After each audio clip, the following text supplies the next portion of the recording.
এই ওষুধগুলো দিয়েছে, দেখেন তাহলে এগুলো দিয়ে মনে 2 কার্টন ওষুধ সিন্ডিকেট ব্যবসায়ীরা হাসপাতালের সাথে যুক্ত হয়ে এই সুযোগ সুবিধাগুলো নিয়ে থাকে এবং দালালরা হাসপাতালের বাইরে এবং হাসপাতালের ভিতরে বিভিন্ন জায়গায় অবস্থান করে বিভিন্ন রোগীদেরকে তাদের যে সময়টা আছে সেই সময়টার উপর ভিত্তি করে তারা তাদেরকে হয়রানিমূলক এবং তাদেরকে সেবা দেওয়ার নাম করে বিভিন্ন হাসপাতালে পাঠিয়ে দেয়। সরকারি হাসপাতালে কথা বলে আশেপাশে যে বেসরকারি হাসপাতালগুলো আছে সেখানে তারা তাদেরকে পাঠিয়ে দেয়। আজকে আমাদের এই বিজ্ঞ ম্যাজিস্ট্রেটের উপস্থিতিতে জেলা পুলিশের সহায়তায় আমরা র্যাব 15 একটি মোবাইল কোর্ট পরিচালনা করি এবং অভিযান পরিচালনা করি। এর সাথে আমাদের কক্সবাজার সদর হাসপাতালের যে আরএমও উনি আমাদের সাথে উপস্থিত ছিলেন। এই মোবাইল কোর্টের মাধ্যমে আমরা সর্বমোট 4 জন দালালকে ধরতে সক্ষম হই এবং তাদেরকে বিভিন্ন মেয়াদে বিজ্ঞ ম্যাজিস্ট্রেট সাজা প্রদান করেন।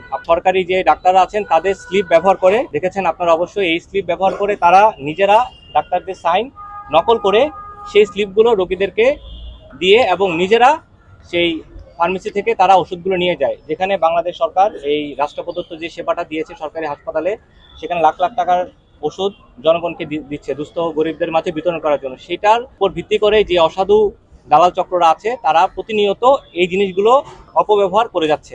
আমাদের পক্ষে আসলে সক্ষমতা নেই যে এত মানুষকে মনিটরিং করার, কারণ আমাদের আনসার নেই এখন। তারপর হচ্ছে আমাদের ওয়ার্ড বয়, মায়া মাসি, এগুলোর সংকট, যে কারণে আমরা কোনোভাবেই রোগীর অ্যাটেন্ডেন্ট কন্ট্রোল করতে পারি না। দেখা গেছে একটা রোগীর সাথে 10টা মানুষ পর্যন্ত এসে বসে থাকে। এখন আমি যদি তার সাথে কনফ্রন্টেশনে যাই, আমি যদি বলি যে রোগীর সাথে শুধু একজন থাকেন, তখনই আমার সাথে একটা ঝগড়াঝাটি লেগে যাচ্ছে। ফলে এগুলো কন্ট্রোল করা আমাদের জন্য খুবই কঠিন।